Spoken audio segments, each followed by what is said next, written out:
I think that the creation of the single market was Margaret Thatcher's greatest achievement.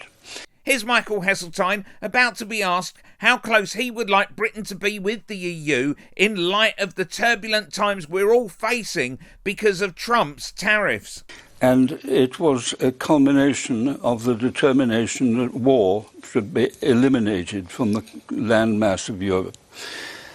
I was rather keen on these ideas, and I am appalled by Brexit.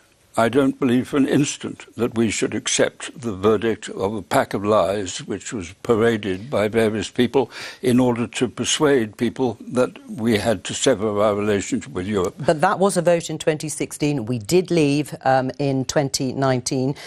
Now, looking at it, how far would you advocate getting closer to the EU in economic terms? Straight down the line, I would go back into Europe, to the heart of Europe. And do you know why?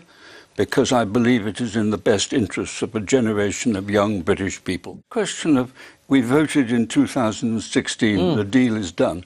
What is democracy about? Then we have a referendum, which rather changes the conversation somewhat. If you do have a referendum, then it's pretty difficult to say, actually, we're going to change your mind a few years later. I mean, you could argue that referendums are the wrong way of going about it, but we had a referendum on Scottish independence, for example.